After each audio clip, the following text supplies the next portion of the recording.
Une grève normale, d'une grève qu'on comprend au-delà de ces principes-là, utilise en plus des approches non conventionnelles.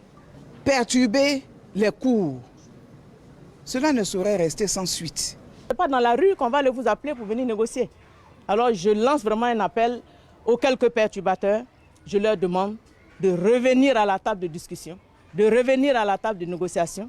Ils avaient 6 points de revendication. Sur les 6 points de revendication, les 2 qui concernent le ministère de l'Éducation nationale, les 2 pour lesquels je pouvais trancher, nous avons discuté ensemble, nous avons trouvé les solutions ensemble et ces 2 points ont été obtenus, notamment la suppression des cours de mercredi, notamment la non-syndicalisation des directeurs d'école. Les autres points de revendication, ce sont des points qui sont transversaux à plusieurs ministères, dont le ministère de la fonction publique, dont le ministère du budget et des finances. Alors, allons à la table de discussion. Cette grève, faut-il le rappeler, a pour cœur de revendication l'octroi de primes trimestrielles aux agents de 5 familles de fonctionnaires, notamment l'éducation-formation, la santé, les affaires sociales, l'emploi et la famille. Monsieur le directeur général de la fonction publique, je vais commencer avec vous. Comment avez-vous vécu ces 3 jours de grève? On sait que la grève a été suivie, comme on l'a vu dans le reportage, par les enseignants. Comment vous, en tant que directeur général de la fonction publique, vous avez passé ces 3 jours? Bien, merci bien Madame Débat pour l'occasion que vous nous donnez encore une fois, au nom de Madame le ministre d'État Anne Désiré Loto, de nous prononcer sur un aspect de la gestion de nos ressources humaines, puisqu'il s'agit de ressources humaines, puisque les fonctionnaires ou les enseignants et les personnels de santé qui avaient appelé à une grève sont des fonctionnaires, donc ils font partie de nos ressources humaines. Okay. Alors, pour répondre à votre question, évidemment, nous avons suivi cela, puisque c'est un appel qui avait été lancé et qui était susceptible de perturber aussi bien l'école que nos hôpitaux. Et nous avons constaté avec fort réjouissement que dans le secteur de l'hôpital, l'appel n'a pas été suivi du tout, Dieu merci. Et dans l'élément, le directeur général du CHU l'a relevé avec insistance. Une grève, ça emporte, en tout cas dans le secteur de la santé, des situations de décès qui sont donc non rattrapables. Donc il est heureux que le personnel de santé n'ait pas du tout suivi ce mouvement et qu'on ait pu assister à un fonctionnement normal des hôpitaux et des centres de santé. S'agissant du secteur de l'éducation et de la formation, le suivi que nous avons pu faire, c'est que dans l'enseignement primaire et préscolaire, le mot d'ordre a été très peu suivi. Il a été littéralement ignoré, je peux le dire, par le fait que le principal syndicat de ce secteur, le mouvement ivoirien, le mouvement des instituteurs pour la défense de leurs droits, car un représentant ce soir, n'a pas appelé à la grève et s'est inscrit dans le schéma du dialogue. C'est au niveau du secondaire que nous avons eu quelques perturbations, effectivement. Au niveau du secondaire technique, la grève a été fortement suivie. Mais au niveau du secondaire général, la grève a été suivie partiellement et dans certains endroits, n'a pas été suivie. Donc voici un peu la situation. Et voici comment nous avons, sur les 3 jours, avec nos collaborateurs, aussi bien à Abidjan qu'à l'intérieur du pays, pu faire la remontée des informations et le suivi quotidien. Est-ce que vous avez été surpris par cette grève?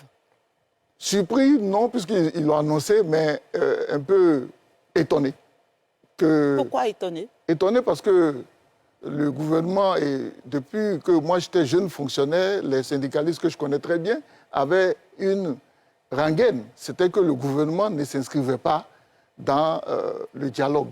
Le gouvernement était fermé aux négociations, le gouvernement ne mettait pas en place un cadre de discussion avec les syndicats. Ça a toujours été une récrimination des syndicalistes. Okay. Alors, il est surprenant que depuis maintenant 3 ans, où en tout cas le gouvernement a mis en place un nouveau paradigme de dialogue, de discussion, de dialogue social avec des organes qui ont été formalisés et qui fonctionnent, et que ce soit maintenant que des signataires d'un accord global qui s'appelle l'accord portant trêve sociale décident d'aller à la grève nonobstant la poursuite des discussions, nonobstant le fonctionnement de ces cadres de dialogue social. Donc c'est vraiment avec étonnement que nous avons constaté cet appel à la grève et malgré les appels à l'ordre ou les rappels à l'ordre que nos amis syndicalistes qui ont appelé à la grève aient maintenu leur mot d'ordre des grèves sur ces 3 jours. Très bien.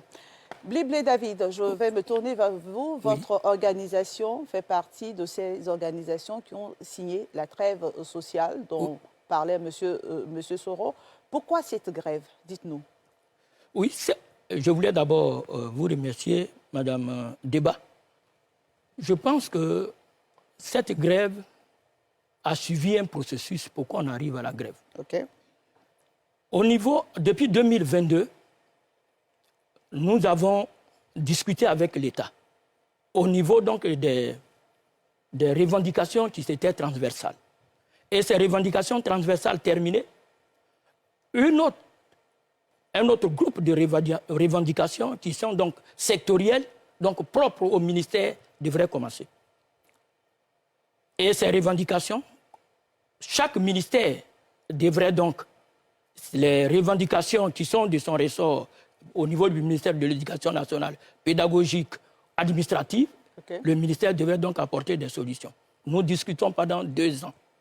Aucune solution. Sur 82 revendications, ce n'est que 2 revendications. C'est en dernière minute, quand nous avons interpellé, après, en mars 2024, qu'on a interpellé la ministre.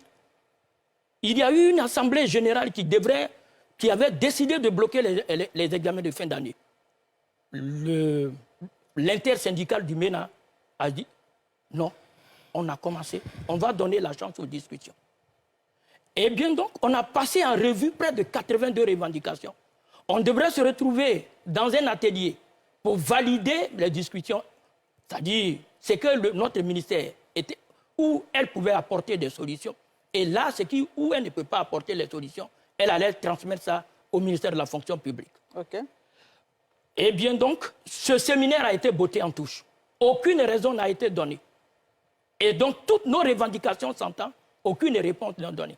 Les cours de mercredi, dès son arrivée au ministère de l'Éducation nationale, Madame la ministre de l'Éducation nationale avait annoncé qu'elle supprimerait les cours de mercredi et les cours, l'arrêté 001 qui était donc anti-syndical parce que ça supprimait le droit syndical à un groupe de fonctionnaires, fut-il des directeurs d'école. Donc la grève elle-même, donc cette étape passée, nous sommes donc allés directement maintenant vers le ministère d'État pour demander des discussions constructives, productives. Et donc, quand on a donc déposé le préavis, on a laissé 30 jours. 30 jours pour permettre aux discussions d'avoir lieu. Et c'est dans ce sens-là qu'on a été reçu par le comité consultatif, le comité de dialogue dans la fonction publique. Et puis ensuite, le comité, Madame la ministre d'État, elle nous reçoit. Et c'est là qu'elle nous propose un cadre. Le cadre qu'elle nous propose, c'est le comité consultatif de dialogue de la fonction publique. En nous proposant ce cadre, il y avait une panoplie de sujets à débattre dans ce cadre pour la période 2024-2025.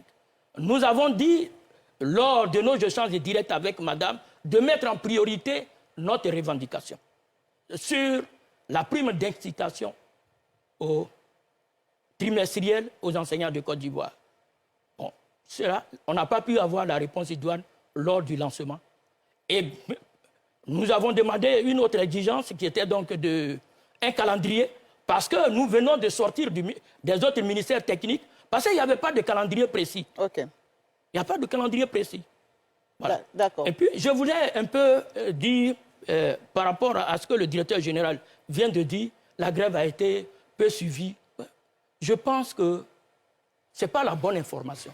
C'est quoi la bonne information? La bonne information, c'est vrai, à certains endroits au niveau d'Abidjan, la grève n'a pas été suivie. Mais d'une manière générale, que ce soit au primaire, à l'intérieur du pays, dans certains quartiers d'Abidjan, la grève a été massivement suivie. Pour vous, c'est un succès? Vous êtes satisfait de... Oui, mais c'est un appel par rapport à l'importance de la revendication à l'État de Côte d'Ivoire. C'est un appel par rapport à l'importance. Je voudrais donc souligner en même temps, vous dire que les enseignants, quand il s'agit de l'amélioration de leurs conditions de vie, n'ont pas de syndicat. suivent l'organisation qui est capable de leur apporter des solutions à l'amélioration de leurs conditions de vie. D'accord. Biblé, David, on vous a bien compris. Vous dites que la grève a été suivie. C'est votre point de vue et on le respecte. Et sur ce plateau, nous avons un autre mouvement syndical qui, lui, n'a pas suivi la grève. Nyombo Paul, pourquoi? Est-ce parce que vous n'êtes pas d'accord avec ces revendications ou vous inscrivez dans ces revendications, mais vous avez une autre approche? Dites-nous. Merci beaucoup. Je pense que pour les téléspectateurs qui nous écoutent, il faut qu'ils maîtrisent la dimension de la personne qui parle. Je suis Paul Nyombo. Je suis un acteur très important du décrochage en 1999. Je suis un acteur essentiel de l'obtention de l'indemnité de logement. Et je suis encore un acteur pour octroyer la prime d'incitation aux enseignants de Côte d'Ivoire. Il faut que cela soit très clair. Les approches divergent. Pourquoi? Les approches divergent parce que nous nous sommes inscrits dans la discussion. Lorsque notre ministre a été nommé,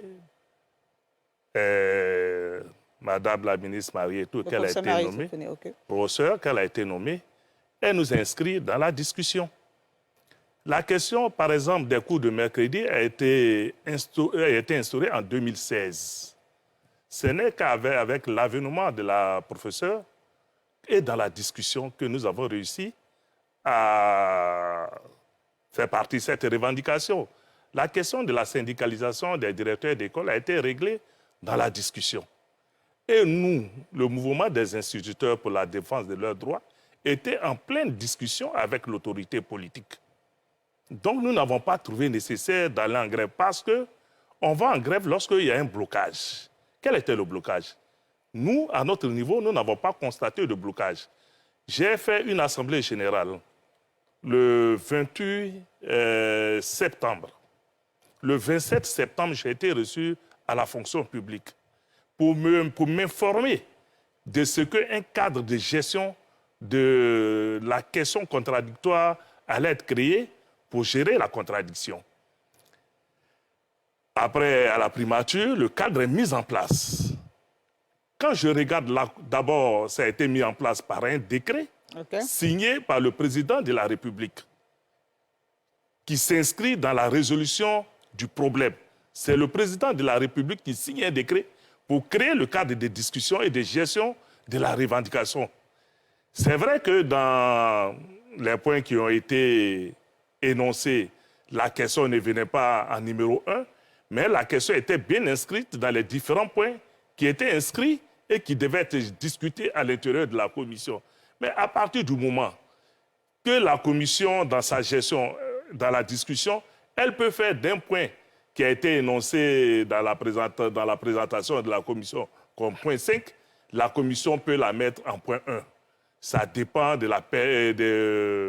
la qualité et de l'argumentaire des acteurs qui sont à l'intérieur. Lorsque je regarde la composition, on a 5 syndicats qui sont des centrales syndicales et 3 fêtières. Je crois qu'au niveau syndical, on était suffisamment représentés pour faire adopter ce point-là comme le point principal. Donc, pour nous, il n'était plus question d'aller... Pour vous, la grève n'avait pas sa raison d'être? Non, pour nous, la grève n'avait pas sa raison d'être. La grève n'avait pas sa raison d'être parce que c'est toute une vision. La preuve, c'est que ce que je constate, pour le moment, cette commission-là, elle s'est réunie tout dernièrement et dans son fonctionnement, elle s'est engagée à résoudre la contradiction qui nous oppose au gouvernement. Donc, au regard de ça, cette grève-là, bon, je ne la juge pas. Ils ont lancé leur grève. Moi, je ne suis pas membre de leur fêtière. Parce que sur cette question aussi, il faut qu'on soit très clair. Assez rapidement. Assez très rapidement. Il n'y a pas eu une création, il n'y a pas eu un congrès, ou bien il n'y a pas eu la création formelle d'une fêtière. On était dans le MENA, on s'est réunis, on s'est mis ensemble pour que nous parlons d'une même voix. Mais ça n'avait pas un caractère juridique pour nous imposer d'aller dans tel sens. D'accord, on vous a bien compris. Vous voulez apporter la réplique rapidement? Oui, ce que je voudrais dire, les deux réponses qui sont intervenues au niveau du ministère de l'Éducation nationale. Les deux réponses, c'est parce que lorsque nous avions menacé d'aller en Assemblée générale, après une conférence de presse, c'est la première fois que la ministre nous recevait et c'est là qu'elle a donné les deux éléments de réponse. C'est lorsque nous avons déposé le préavis de grève que le comité consultatif de la fonction publique, qui devrait être mis en place il y a depuis mars 2023, a été mis en place. Le comité consultatif devrait être mis en place depuis mars 2023. Ok. D'accord. Donc, ce qu'il dit, notre grève, et cette question dont on parle, aujourd'hui, elle est devenue une question prioritaire par rapport à l'action que nous avons menée. Elle est devenue aujourd'hui une question prioritaire. Donc, on n'avait pas... Quand une situation se pose, il faut la regarder. Aujourd'hui, tout à l'heure, vous avez souligné qu'effectivement, on a signé un protocole d'accord. Oui, on a signé un protocole d'accord. En 2022? Oui, en 2022. Mais quand on a signé ce protocole d'accord, qui était le premier à violer le protocole d'accord? C'était l'État lui-même. Comment? La réforme d'impôts, c'est inscrit dans le protocole d'accord. C'est dans le comité consultatif de la fonction publique qu'on doit régler la question de la réforme des impôts. C'est écrit noir sur blanc comme étant un élément du protocole d'accord. Et l'État, de façon unilatérale, sort de ce protocole d'accord pour faire adopter au président de la République une ordonnance qui institue de façon unilatérale la réforme des impôts. Première violation. D'accord. Donc, ça veut dire quoi? Nous, avant d'aller en grève, on a donné 30 jours. Ça veut dire qu'on voulait négocier. Quelqu'un qui veut... Aujourd'hui, notre procédure est connue. C'est vrai, on va revenir sur la procédure. Mais elle est connue, c'est 6 jours ouvrables. D'accord, ok. Là où on a donné 30 jours. D'accord, on vous a bien compris. Assalé Tchomoko, vous êtes un élu de la nation. D'un côté, on a le gouvernement qui juge illégal, injustifié cette grève. On a des enseignants qui ont des revendications, mais même au sein des enseignants qui ne sont pas d'accord sur la méthodologie à adopter. Votre analyse de la situation? Alors, il y a plusieurs éléments qui rentrent en ligne de compte quand on écoute les uns et les autres. Quand j'écoute les autorités, les ministres qui sont intervenus dans votre reportage, il parle du caractère illégal de la grève. Alors, on ne peut pas déclarer la grève illégale sans donner les éléments constitutifs de cette illégalité. Okay. Puisque le droit de grève est un droit constitutionnel, les fonctionnaires ont le droit d'aller en grève. Après, il appartient à l'État de vérifier si les procédures ont été suivies. Tels qu'ils s'expriment, ils disent qu'ils ont suivi les procédures. Si l'État déclare la grève illégale, il faut que l'État apporte les éléments qui permettent de dire qu'ils n'ont pas respecté les procédures. On ne dit pas que la grève est illégale du simple fait qu'il y a un comité consultatif qui a été mis en place. Ce n'est pas de ça qu'il s'agit, ce n'est pas dans la loi, ça. Et donc, il faut qu'on donne les éléments qui permettent de dire que la grève est illégale. Moi, en tant qu'élu, j'attends ces éléments-là. D'accord. Deuxième chose, il faut qu'on se dise qu'on ne peut pas trouver un seul fonctionnaire en Côte d'Ivoire qui soit contre le principe du versement d'une prime aux fonctionnaires. Ça n'existe pas. La grève peut ne pas être suivie par endroit, mais on sait tous que, de façon unanime, tous les fonctionnaires de Côte d'Ivoire, en tout cas ceux qui ne bénéficient pas de primes, sont tous d'accord qu'il faut instituer une prime. Nous avons reçu Madame la ministre de la fonction publique au Parlement, à l'Assemblée nationale, à la faveur de la loi sur portant code de la fonction publique, statut de la fonction publique. Et le principe de la prime était un des éléments importants que Madame a développé devant les députés et devant les sénateurs, qu'il y a une sorte de justice à instaurer. Vous savez, la pauvreté, là, son contraire, ce n'est pas forcément la richesse, parfois c'est la justice. Et donc, dans la fonction publique, il faut que la notion de justice soit retenue par l'État et faire en sorte qu'il n'y ait pas des fonctionnaires qui soient traités comme des petits princes, pendant que d'autres, qui ont aussi un travail extrêmement important pour la République, n'ont pas les mêmes avantages. Donc ce principe doit être accepté. Après, les conseils peuvent se faire, les réunions peuvent se faire, mais il est clair que la grève elle-même est toujours l'aboutissement d'un échec. S'il y a grève, c'est que quelque part, il y a un échec. Donc tous les acteurs sont impliqués, sont responsables de cet échec-là. Et donc, il ne faut pas qu'on jette la responsabilité uniquement sur ceux qui sont sur la grève. Il faut regarder dans les détails quelle est la part de responsabilité de l'administration dans ce processus qui a conduit à cette grève. C'est les éléments que je voulais verser. OK, on vous a bien compris. Soro Inagafol, comment vous réagissez? Est-ce que vous avez entendu le caractère illégal, la violation même de la trêve sociale par le gouvernement, comme souligné par Blébli David? Merci beaucoup, Madame Débat. Bon, je pense qu'il y a beaucoup de choses qui ont été dites. Monsieur Blébli, qui est un syndicaliste, un ancien, parce qu'il y a longtemps qu'il est syndicaliste. Alors, je m'étonne quand même qu'il pense que la procédure telle qu'il l'a décrite lui-même est conforme à la loi. Et ça va rejoindre un peu ce que l'honorable Assalé Tiemoko est en train de développer. Lorsque le gouvernement dit que la grève est illégale, mais dans le mot illégal, il y a le mot loi. C'est la base, la racine de illégal, c'est la loi. C'est vrai, le droit de grève est reconnu par la Constitution. Il n'y a pas de débat. Ce droit est même repris et reconnu également par le statut général de la fonction publique, qui le reconnaît. Mais il est dit qu'il s'exerce dans le cadre fixé par la loi. Et il y a une loi, justement, qui encadre les modalités d'exécution de la grève dans le service public. Comprenez, madame? Donc, c'est cette loi qui vous dit comment vous devez vous y prendre si vous voulez aller à la grève. Et que nous dit-elle? Et alors, la loi prévoit des étapes. On va résumer en 4 étapes, en principe. D'accord. Lorsque le problème survient, l'organisation ou le syndicat qui porte le problème rentre en discussion avec l'autorité immédiate. Donc, si on prend le cas du ministère de l'Éducation nationale, donc l'intersyndical rentre en discussion avec madame le professeur Mariatou Kodé pour trouver une solution en interne. Et si la solution est trouvée en interne, bon, le problème il est réglé. Lorsque la question dépasse le cadre sectoriel, la seconde étape, ou la deuxième étape prescrite par la loi, c'est d'aller vers le ministre de la fonction publique, qui est donc le gestionnaire des ressources humaines de l'ensemble de l'administration, pour trouver une solution à ce niveau. Lorsqu'on trouve une solution, bon, tant mieux. Lorsqu'on ne trouve pas de solution, on passe à la troisième étape, qui est l'étape du Premier ministre. Et c'est écrit dans la loi.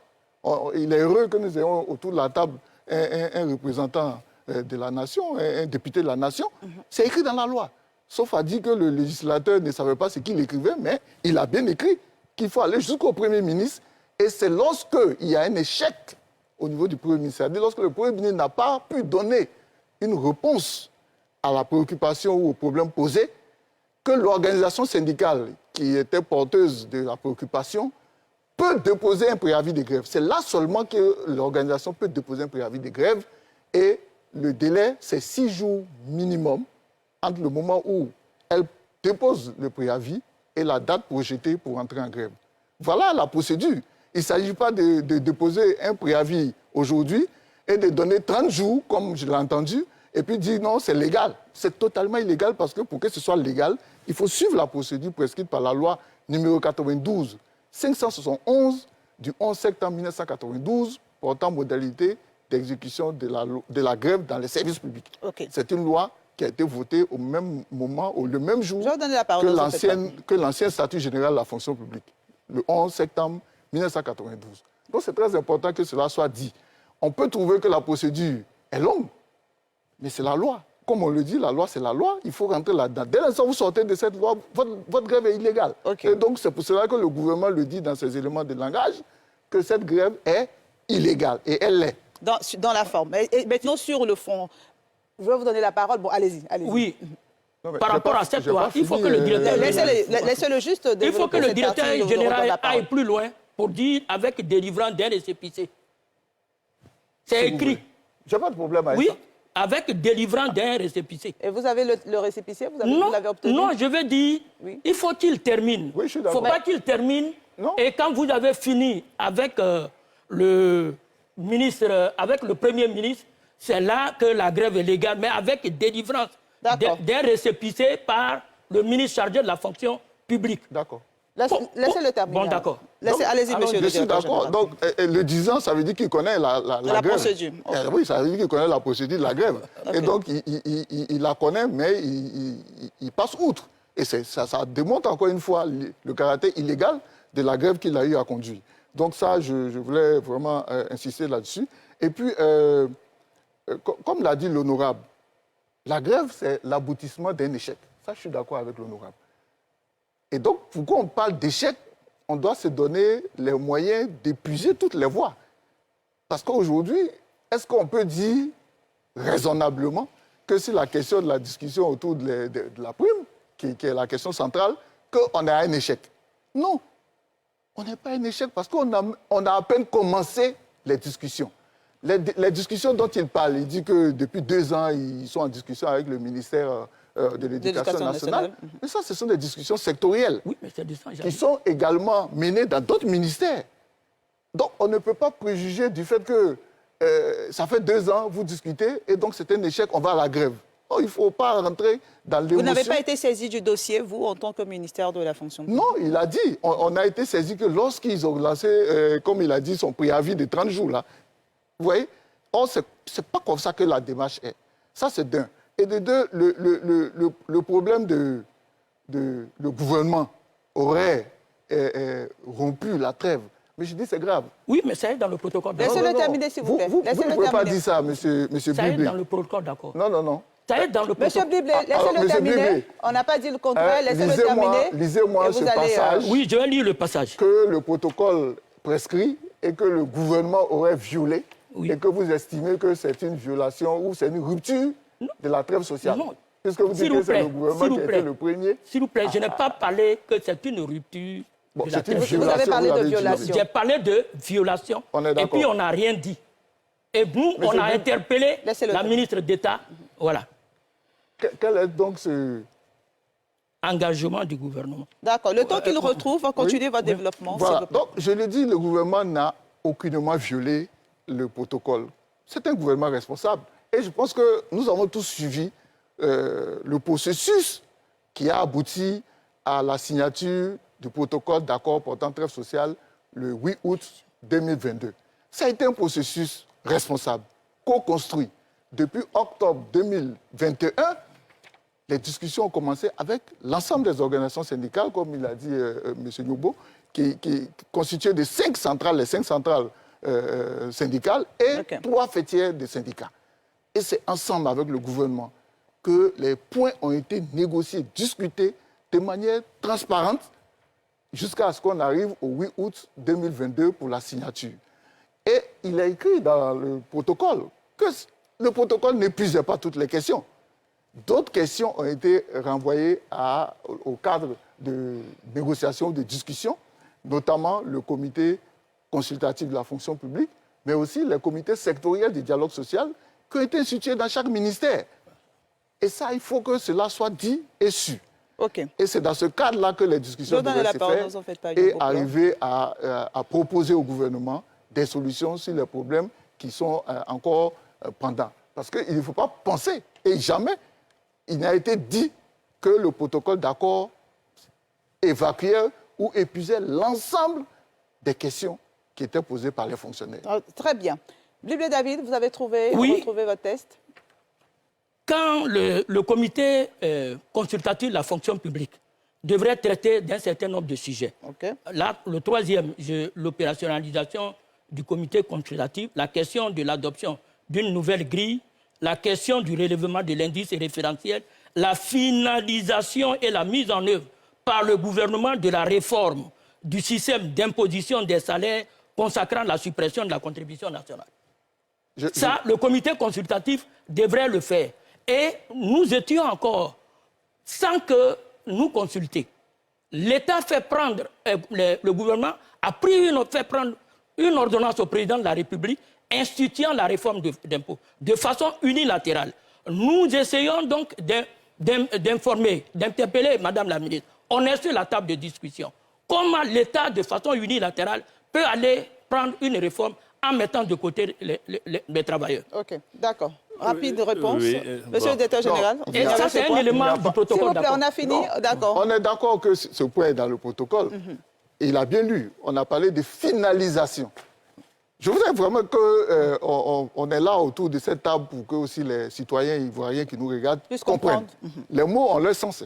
C'est bien écrit la finalisation. Parce qu'en fait, la revendication portée par les syndicats rencontrait déjà une réforme qui étaient en cours au ministère en charge du budget. Comprenez? Et lorsque la question a été posée, le ministère en charge du budget a dit « Ah, mais effectivement, nous sommes en train de travailler sur la réforme du régime d'imposition des salaires et cela va donner un impôt unique. » Pour que ceux qui nous regardent comprennent, on avait l'IGR et puis la contribution nationale qui étaient deux impôts qui étaient payés par le fonctionnaire. Et les syndicats s'en plaignaient.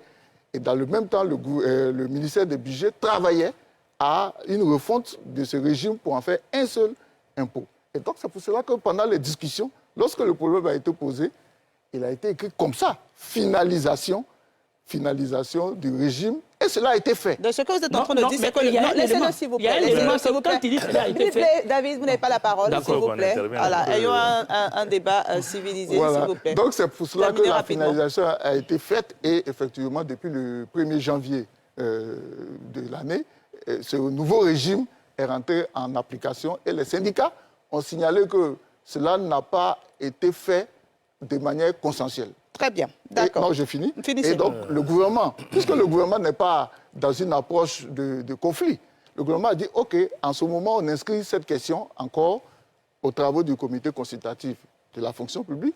Et lors de sa première réunion extraordinaire qui a eu lieu, ce point a été effectivement abordé et fera l'objet d'une séance de travail avec le ministère en charge du budget pour qu'ensemble, on puisse comprendre tout le mécanisme de ce nouveau régime d'imposition. Très bien. Oui. Je vais vous donner la parole. Laissez-moi juste donner la parole à un téléspectateur qui veut participer également à ce débat. Il s'agit de M. Innocent Kwame. Bonsoir.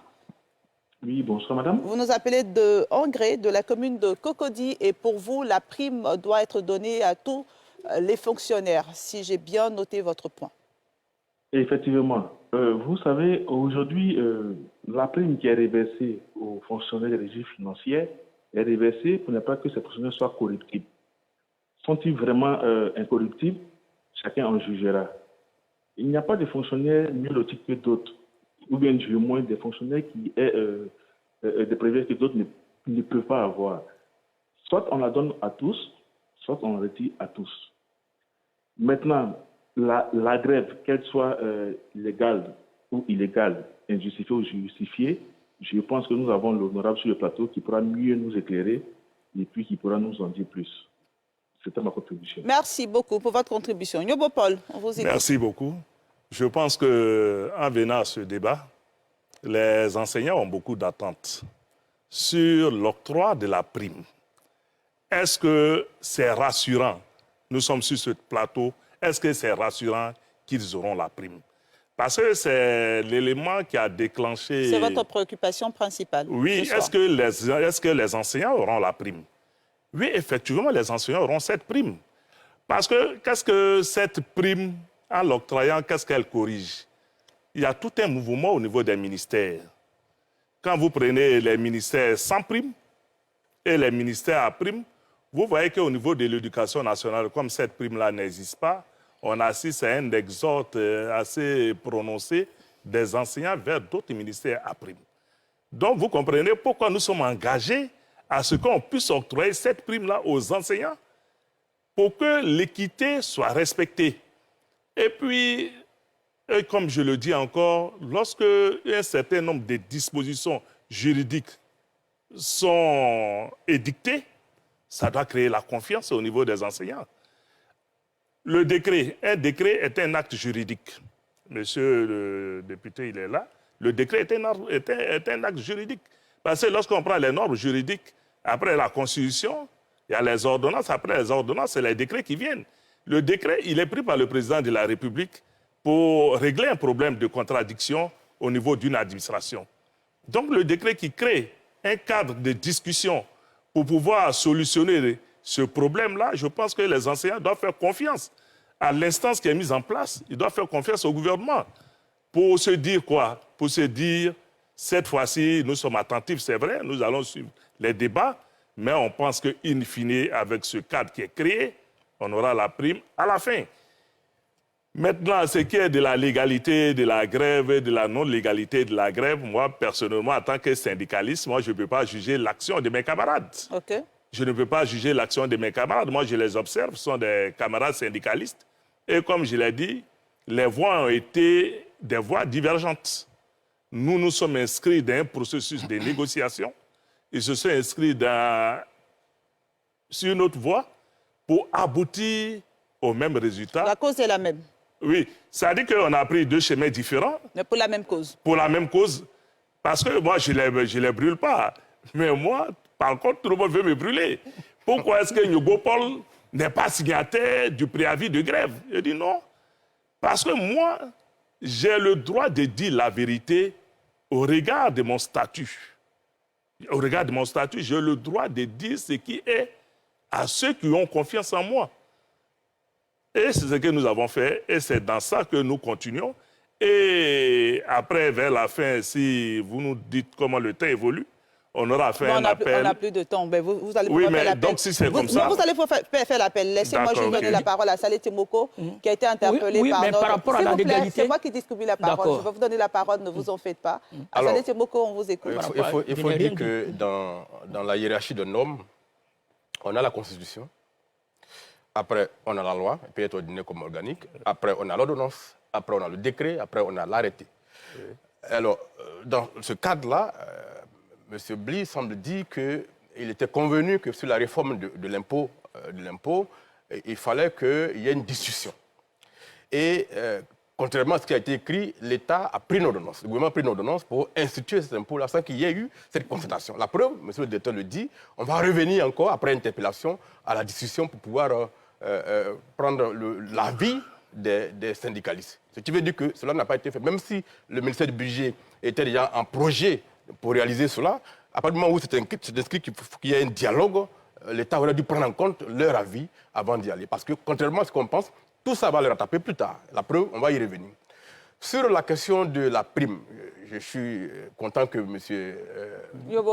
Yobo affirme avec conviction que cette prime va être attribuée, va être donnée aux fonctionnaires pour corriger ces disparités, effectivement, cet exode, j'allais dire intellectuel, qui fait que beaucoup d'enseignants dont on a besoin dans les écoles courent vers les ministères à prime, au point même où il y a 2 ans de cela, l'école primaire Patrick Hachi avait pris une note pour demander qu'on ne fasse plus de recrutement dans les régies financières.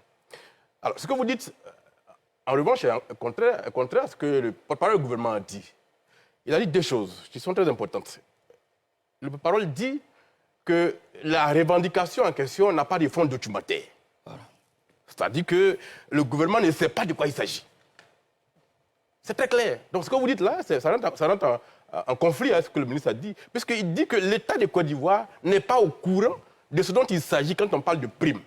Première chose. Deuxième chose... En termes d'information, non, vous allez continuer. Laissez-le terminer, je vais vous donner une loi. Je vais vous donner une loi qui institue la prime avec les différents montants. D'accord, mais laissez-le terminer. Moi, je prends ce que le ministre a dit. Sa vidéo est disponible. Oui, je l'ai vu. Voilà, il dit qu'il n'y a pas de fonds documentaire. Donc, l'État ne sait pas de quoi il s'agit lorsqu'on parle de prime à instituer. Première chose. Deuxième chose, les enseignants eux-mêmes n'ont pas expliqué quel va être l'impact financier de cette prime-là sur le budget de l'État. Voilà les 2 choses qu'il a dites. Et donc, cela va en conflit avec ce que vous venez de dire là. Donc, l'État lui-même, à ce jour, ne connaît pas l'impact que cela va avoir sur son budget. Et par conséquent, on n'est pas demain la veille de la création de cette prime-là. Okay. Donc, il ne faut pas affirmer... Rapidement, Paul, par rapport à ce qu'a dit. Ensuite, je vous donne la parole. Oui, ce que je voulais dire. Au niveau de l'éducation nationale, des propositions ont été faites par les différentes fêtières. Des propositions ont été faites. Mais les propositions n'ont pas été suffisamment argumentées. Ils ont donné des montants. Les fêtières ont donné, la fêtière éducation nationale a donné des montants. Mais ça n'a pas été suffisamment argumenté. L'autre élément, il existe un décret qui institue les primes. Le décret c'est un décret de 2008, s'il vous plaît. Non, je viens. Laissez-le terminer. Laissez-le terminer. Pas que ce soit un débat. Parce que vous m'avez dit que je suis en contradiction avec ce que j'énonce. Non, je suis en contradiction avec le porte-parole du gouvernement par rapport à ce qu'il énonce. Moi, je ne juge pas le porte-parole du gouvernement. Ce que je sais, c'est qu'il existe un décret qui institue les primes au niveau de la Côte d'Ivoire. D'accord. Juste un mot dessus. Il n'y a pas que ce décret de 2008. Il y a même un décret de 61 qui institue cette prime-là. D'accord. Il y en a un autre de 2003 qui institue la même prime. Ensuite, il y a un dernier de 2008. Donc, il y a 3 décrets depuis 61 qui parle de cette prime-là. Merci, Assalé Semboko, vous avez bien compris. Oui, je voulais préciser, vous n'avez plus la parole. Je voulais préciser deux choses. Hein. La légalité de la grève. La loi elle-même, la loi de 92, elle n'est pas opérationnelle. Parce que on ne peut pas donner, la Constitution ne peut pas donner la grève d'une main et la loi la retire de l'autre. On ne peut pas demander à des organisations syndicales d'avoir un récépissé avant d'aller à grève. Et c'est pourquoi cette loi, elle existe. Mais elle n'a jamais été appliquée. Eux-mêmes n'ont jamais donné de récépissé. Donc cette loi n'a jamais été appliquée. Ce qui a été appliqué, c'est ce qui se trouve dans le Code du travail. Les 6 jours observables. Qu'ils me disent un jour où ils ont donné. Et cette loi, pourquoi elle va en contradiction avec la Convention 87 de l'OIT que la Côte d'Ivoire a ratifiée sur la liberté syndicale. Ça, c'est d'une part. En ce qui concerne le fonds documentaire, nous avons bel et bien un fonds documentaire. Nous avons déjà travaillé sur des propositions qu'on a transmises à notre ministre. Et c'est là le conflit. Venons, on va valider pour transmettre. La validation ne vient pas. La validation ne vient pas. Tout à l'heure, peut-être vous ne m'avez pas bien compris. Je vous ai dit, quand on a travaillé, il y a des revendications qui sont de son ressort. Et il y a des revendications qui ne sont pas de son ressort. Et ce qui ne sont pas de son ressort, elle devrait les transmettre aux autorités, aux ministres, à l'interministériel pour pouvoir les gérer. Ça, vous l'avez dit, on l'a compris. Donc, on a bel et bien un fonds documentaire. Okay. Et donc, par rapport, et jusqu'à présent, par rapport à cette question, on tergiverse. Nous, on n'a pas de visibilité sur l'obtention de la prime. Que Nyobo lui soit rassuré, c'est une bonne chose. Mais nous, on n'a pas de visibilité. On n'a pas de visibilité. Parce que quand des ministres vont tenir des réunions, par-ci, par-là, sur toute l'étendue du territoire national, pour dissuader les enseignants que cette question de prime-là, où on va avoir l'argent pour payer, ça nous pose problème. OK, d'accord. Avant de vous donner la parole, monsieur le directeur général. Oui. OK, Bliblé, David, on vous a bien compris. On a un téléspectateur qui nous appelle depuis Tia-Salé. Je sais que ce soir, on est très suivi de Tia-Salé en raison de la présence d'Assalé Semboko. Donc, il nous appelle. C'est un enseignant, monsieur Jean Okofi, qui veut parler des injustices au niveau de l'enseignement. Bonsoir, monsieur. Oui, bonsoir, madame. On vous écoute. Oui, en fait, je voudrais juste donner mon avis par rapport au débat du soir. Okay. Il faut dire qu'en Côte d'Ivoire, s'il y a des fonctionnaires qui méritent... Allô? On vous entend parfaitement. Oui, pour moi, en Côte d'Ivoire, s'il y a des fonctionnaires qui méritent la prime, je dirais que ce sont les enseignants.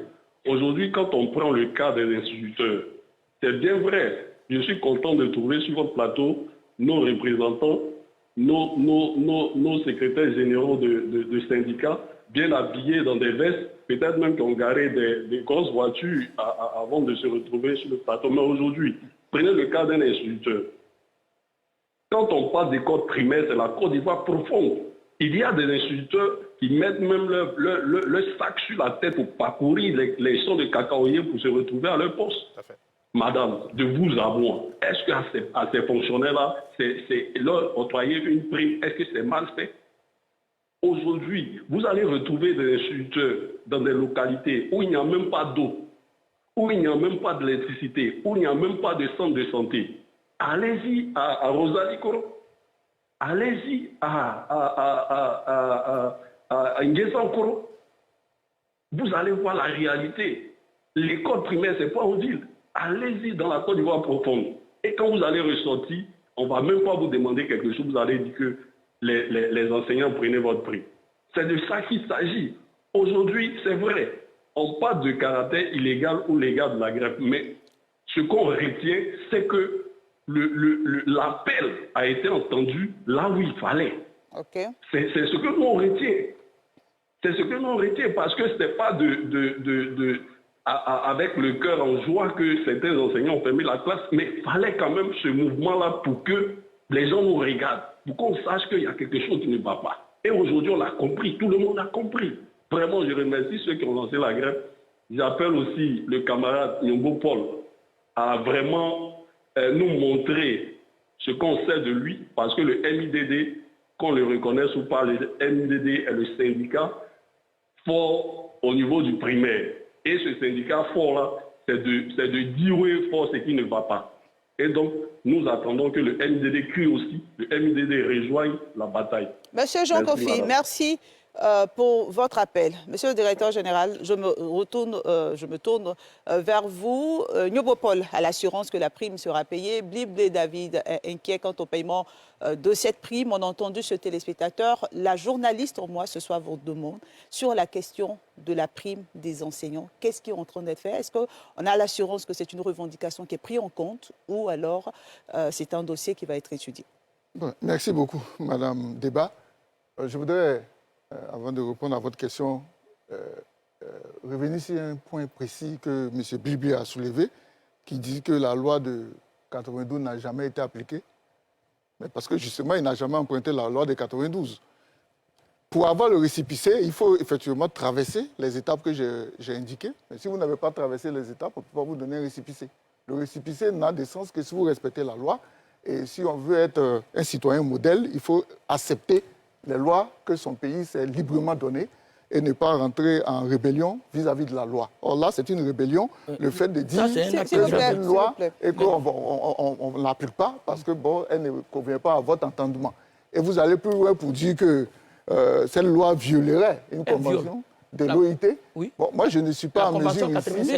Je ne suis pas en mesure ici de dire que le législateur ou les représentants de la nation ne sont pas conscients des lois qu'ils votent et qu'on ne fait pas l'harmonie des lois, l'harmonie des normes, comme l'honorable l'a indiqué tout à l'heure, et qu'on se permet de ratifier des conventions et de prendre des lois qui viennent violer ou qui viennent vider ces conventions de leur contenu. Je vous laisse la responsabilité de ce propos.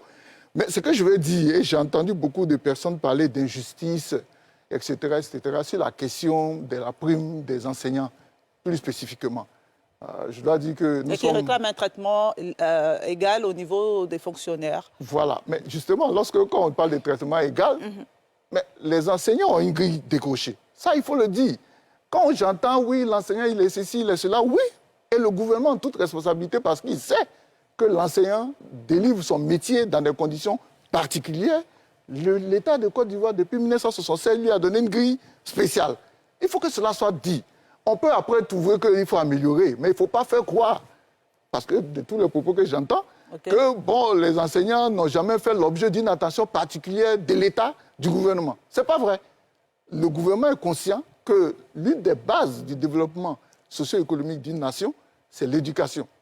Et à partir de cet instant, il fallait donner les clés aux enseignants d'être dans les bonnes conditions pour délivrer l'éducation à nos petits frères, à nos enfants. Il l'a fait depuis 1976 en optant pour une grille particulière. Maintenant, quand on vient prendre la question de la prime, qui est une question fédératrice, parce que je crois que l'honorable l'a dit, je ne vois pas dans quel milieu vous allez aller dire on va lutter pour vous donner des primes et puis les gens ne vont pas être mobilisés.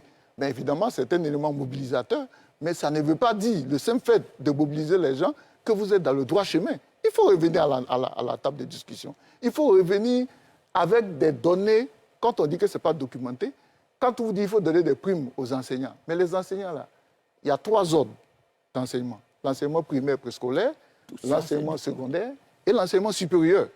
Est-ce que c'est des 3 ordres qu'on parle ou bien de quel ordre on parle? En ce moment, si on parle d'un ordre précis, à l'intérieur de cet ordre-là, il y a des grades. Quelle est la prime que vous voulez donner? Quel est le niveau, le quantum de prime que vous voulez donner? Si tout ça c'est donné, ça vous donne un montant global. C'est ce qu'il faut mettre sur la table du gouvernement pour que le gouvernement puisse se dire ah, nous sommes en mesure de supporter le coût ou pas. Ou alors, à quel horizon on peut le faire. Mais cet exercice, lorsqu'il n'est pas fait, le porte-parole du gouvernement ne peut que dire qu'il n'y a pas de documentation sur la question et que le gouvernement ne peut pas se prononcer. C'est donc un dossier qui n'est pas supportable. Le dossier n'est pas à maturité, madame. Ok, d'accord. Et la question n'a pas été... Vous aurez la parole, ne vous en faites pas. La question n'a pas été éludée. Elle n'a jamais été éludée. La question a toujours été au centre des préoccupations. Et comme je l'ai dit, ce n'est pas seulement les enseignants. Lorsque nous faisons le point aujourd'hui, nous avons aussi les 33 ministères qui composent l'architecture gouvernementale actuelle, 16 ministères qui ont des primes internes. Okay. Donc, il y a 17 qui n'en bénéficient pas, mais il y a 16 qui ont des primes internes. Donc, la situation est disparate, elle n'est pas uniforme. Donc, il faut faire un état des lieux et adresser la question de comment ces primes sont payées dans ces 16 ministères et voir justement pour les 17 ministères restants, qu'est-ce qui peut être fait. Donc, c'est ce travail qui a commencé et qui va continuer. Et nous appelons vraiment les syndicalistes à revenir dans ce cadre pour qu'on trouve une solution. D'accord, bien noté. Messieurs, je vais vous proposer une méthodologie pour nous permettre de refermer ce thème parce que nous avons un agenda à respecter. Je vais vous donner votre dernier mot sur la question. Ensuite, Bli David qui va se prononcer. Allez-y, Nyobopol. Merci encore. Je voudrais dire que au niveau de la Côte d'Ivoire, ici, il y a une structure qui a fait autant de grèves, c'est le MIDD. C'est le MIDD qui a fait le maximum de grèves, mais on n'a pas toujours eu le résultat escompté après les différentes grèves qu'on a eu à faire. La question des cours de mercredi date depuis 2016. On a fait de la grève de 2016 jusqu'à ce que le problème soit réglé maintenant. Okay. Sur la question de la syndicalisation des directeurs d'école, on a fait la grève, ça n'a pas résolu le problème. Sur la question même de la prime, parce que c'est une vieille revendication. Sur cette question-là, on avait déjà fait une grève. Le MIDD a déjà fait une grève, ça n'a pas résolu le problème. Qu'est-ce que vous voulez nous dire? Donc, nous voulons dire ce que nous voulons dire. Parce que celui qui nous a interpellés, il a l'impression que c'est par la grève que tout se règle. Non, tout ne se règle pas par la grève. Parce qu'à la fin de la grève, vous êtes obligé de discuter avec l'autorité politique. Vous êtes obligé de discuter avec le gouvernement. Et c'est au cours de cette discussion-là que les solutions sont trouvées.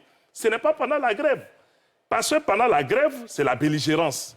Pendant la belligérance, il n'y a aucune discussion qui se fait. Il n'y a aucun résultat qu'on obtient. Okay. Ils ont fini la grève, ils sont obligés maintenant, on va aller dans un cadre de discussion. Et c'est dans ce cadre de discussion que les solutions seront proposées aux enseignants que nous sommes.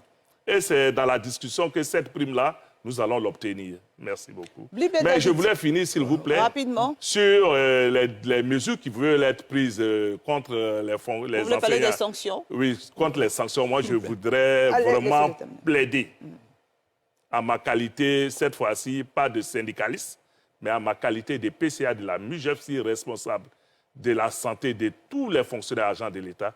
Je voudrais vraiment plaider auprès du président de la République pour que ces sanctions-là soient abandonnées pour tous ceux qui ont eu à observer ce mot d'ordre de grève.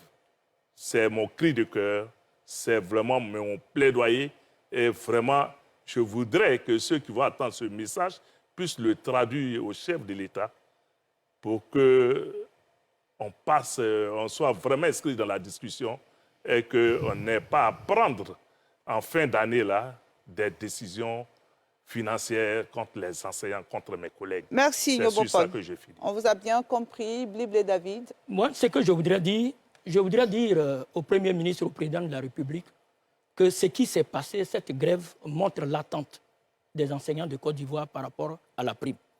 Que nous avons bel et bien un fonds documentaire par rapport à cette prime, par grade et par emploi. On a donc bel et bien un fonds documentaire qui est déposé à notre ministère, voilà, donc, qui existe, que nous-mêmes, en tant que syndicalistes, avons.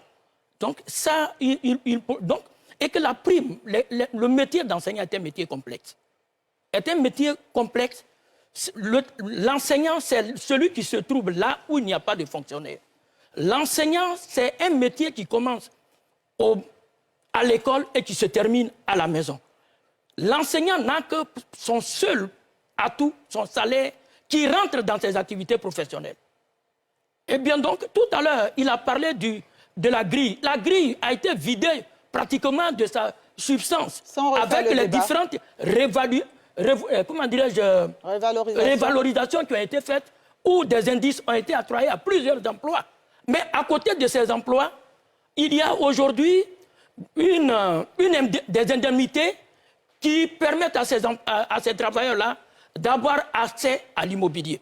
L'enseignant, même s'il a 300 000, 400 000, ne peut pas souscrire, 500 000 ne peut pas souscrire à une opération immobilière. Okay. Donc nous demandons ces primes. Je crois que pour redorer le blason de l'école ivoirienne, nous allons en 2025 aller à une évaluation PASEC. À l'évaluation PASEC de 2019, les enseignants étaient parmi les meilleurs, les enseignants ivoiriens. Mais leurs produits, leurs élèves étaient les derniers. Qu'est-ce qui peut motiver ça? Les enseignants sont démotivés. Aujourd'hui, on ne trouve plus de professeurs de sciences naturelles, professeurs de mathématiques. Ils ne viennent même plus pour aller dans ces filières. Parce qu'il n'y a rien dans l'enseignement aujourd'hui. Il y a près de 11 000 enseignants, 11 000 enseignants qui vont vers les autres ministères. Je crois qu'il faut arrêter l'enseigner. Et il faut que l'État comprenne que c'est un métier essentiel, que c'est l'enseignant qui forme pour aller chercher les autres, pour aller chercher de l'argent. C'est l'enseignant qui forme pour qu'on soit médecin. C'est l'enseignant qui forme pour qu'on soit ingénieur. Et donc, ce métier-là, nous allons nous battre. Nous allons nous battre pour qu'on ait cette prime. On vous a bien compris. Saleh Tchomoko, rapidement, je pense dernier mot sur la question. Pour dire le dernier mot sur la question, je pense qu'on est tous conscients que tout ce qui concerne l'éducation doit être pris au sérieux. Parce que vous ne pouvez pas projeter un pays, vous ne pouvez pas construire une société si vous n'avez pas une bonne éducation. Et l'éducation, ça commence par les enseignants. Quand Mme la ministre est passée au Parlement pour le statut de la fonction publique, c'est moi qui ai pris la parole pour poser le problème de la pénibilité de certaines fonctions en Côte d'Ivoire. Ce principe est extrêmement important. On sait tous que les enseignants, ce sont ceux qui vont dans les zones totalement dépaysées, où il n'y a pas de route, il n'y a pas de courant, il n'y a pas d'eau, il n'y a même pas de banque à 100 km à la ronde, où ils doivent faire... Tout ça a un impact sur leur façon de vivre. Donc l'État de Côte d'Ivoire, il ne faut pas qu'il fasse de la procrastination, c'est-à-dire remettre toujours à demain ce qu'on peut faire aujourd'hui. Dans tous les cas de figure, la question qui est posée aujourd'hui, la prime, il faut que le gouvernement réfléchisse vraiment très sérieusement sur la question parce que tôt ou tard, ça va le rattraper. Ou on le traite de façon totalement responsable, on réunit tous les acteurs et on prend une décision, ou on le voit et dans un an, ça va nous rattraper parce que le budget qu'on va nous proposer maintenant pour le Parlement, dans les grandes lignes, je ne vois pas votre prime dedans. Ça veut dire que 2025, ça n'est pas dedans. Donc on va passer pour 2026. Il faut mettre ce temps-là à profit pour qu'avant 2026, il y ait une décision, même d'attente, qui peut être appliquée 2 ans ou 3 ans plus tard, mais que les gens soient rassurés qu'ils vont avoir cette prime. Il n'est pas question que certains, vous avez parlé d'indices, les enseignants sont en 1225, d'autres sont en 900, mais quand on fait le point, ceux qui sont en 900, ils ont 2 fois plus de revenus que ceux qui sont en 1225. C'est une chose qu'il faut corriger. Et moi, je pense qu'en tant qu'élu, il faut qu'on interpelle le gouvernement pour que la question soit traitée de façon très sérieuse et qu'on ne rejette pas demain ce qu'on peut faire aujourd'hui, qui pourrait nous rattraper demain. Merci à Saleh Tchomoko. Soro Nyagafol. Oui, Madame Débat. En tout cas, ce que je pourrais dire, c'est que la question de la prime, je l'ai dit, est inscrite dans l'agenda du comité consultatif de la fonction publique. Et l'instruction que le gouvernement a donnée, c'est que la question soit traitée au fond. Donc là, vraiment, je peux dire qu'il n'y a pas de fuite. Le gouvernement ne fuit pas la question. Le gouvernement ne fait pas donc du dilatoire ou alors de la procrastination, pour utiliser le mot de l'honorable. La question est inscrite et la question va faire l'objet d'un traitement. Tout ce que nous demandons, et c'est vraiment ça qui est le cœur de la discussion, c'est qu'on sorte de l'émotion, on sorte de cette... idée que c'est quand on fait une grève qu'on va obtenir des primes. Si les grèves permettaient d'obtenir les primes, tout le monde aurait des primes aujourd'hui dans la fonction publique. Puisque, comme il a si bien dit, ils peuvent décider de faire grève même en sortant du cadre de la loi. C'est parce que, justement, ça ne suffit pas. Ça ne suffit pas de faire grève pour avoir des primes. Il faut aller à la table de discussion avec un plaidoyer bien argumenté. Et le gouvernement est conscient. L'honorable Assaleh a dit que les enseignants sont dans les hameaux les plus reculés. C'est également le cas de nos personnels soignants. Oui, tout à fait. Et le gouvernement le sait. C'est le gouvernement même qui envoie ses agents en mission. Le gouvernement ne peut pas envoyer ses propres agents en mission et puis les maintenir dans ce misérabilisme pour dire que bon, il ne faut pas les mettre dans les conditions d'épanouissement telles qu'ils puissent donner le meilleur d'eux-mêmes. Ce n'est pas possible. Mais toute chose doit se faire de manière structurée et responsable. D'accord. Un mot rapide sur le plaidoyer de Yumbo Paul en ce qui concerne les sanctions. Ah oui, bon, il a lancé son plaidoyer à la direction du président de la République. Donc je pense que des voix plus autorisées que la mienne le feront. Mais l'idée, c'est qu'il faut éviter qu'on en arrive à ça. Il faut éviter qu'on en arrive à des situations de crise, de rupture de dialogue, et puis après faire des plaidoyers pour dire qu'il ne faut pas sanctionner, etc. On peut éviter cela. Très bien. Travaillons de manière responsable. On a écouté un bon débat sur NCI par rapport à la grève des enseignants. Moi, la question que je me pose, c'est, avec ce gouvernement qui traite toutes les grèves d'illégales qui traite toutes les manifestations d'illégales. En fait, qu'est-ce qui finit par être donc légal sous M. Alassane Dramane Ouattara? Si le moyen de s'exprimer le plus absolu devient quelque chose d'illégal parce qu'on n'a pas suivi un certain nombre de procédures selon le gouvernement, bon, qu'est-ce qu'il faut faire? Ceux qui sont en face disent qu'ils ont eu à suivre des démarches et des procédures, qu'ils ont eu des réunions, qu'on les a mis sur le côté. D'autres disent qu'on a même préféré discuter avec ceux qui étaient contre la grève et laisser de côté ceux qui étaient pour la grève. Le RHDP lui donne une impression, c'est que sous le mandat d'Alassane Dramane Ouattara, dès que vous êtes contre lui, ce que vous allez faire sera illégal.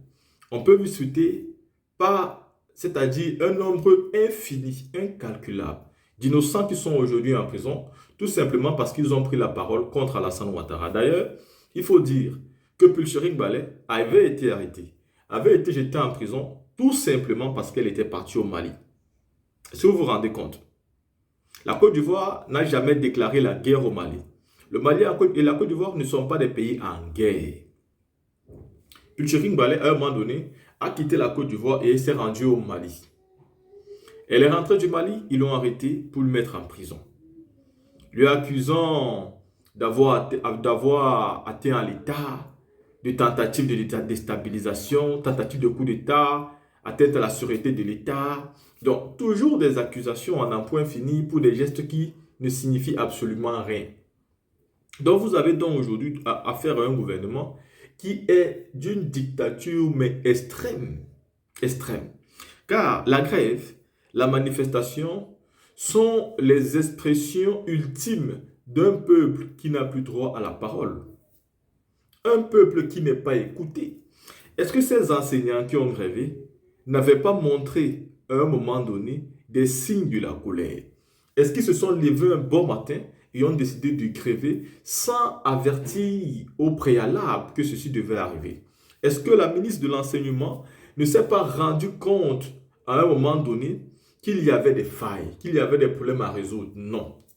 D'ailleurs, nous avons vu le gros Michelin, porte-parole du gouvernement, qui est sorti et a dit que la grève est illégale et tous ceux qui ont grévé vont le payer cher. Toujours des menaces. Toujours et toujours des menaces pour ces enseignants qui se mettent à la tâche, qui mettent leurs mains à la pâte pour l'éducation de nos enfants. Vous savez, ces élèves qui sont à l'école sont bien la Côte d'Ivoire de demain. C'est eux qui vont reconstruire le pays et donner une certaine direction à ce pays. Autant que vous le faites aujourd'hui parce que vous avez été à l'école.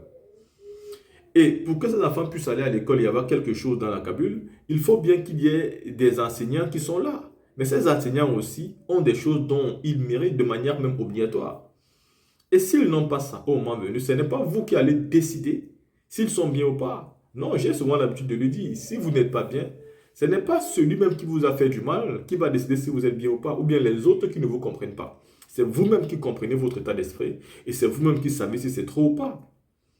Donc si eux aujourd'hui estiment qu'ils ne sont pas bien, il est de leur devoir de dire non et stop à cela. Et ça devait être compris par tout le monde. Malheureusement, nous sommes sous le régime d'Alassane Dramane Ouattara. Donc moi j'ai aimé le débat qu'il y avait sur la NCI. Je n'ai pas partagé les positions de tout le monde. À vous de me dire ce dont vous avez compris et ce que vous voulez bien retenir dans cette vidéo.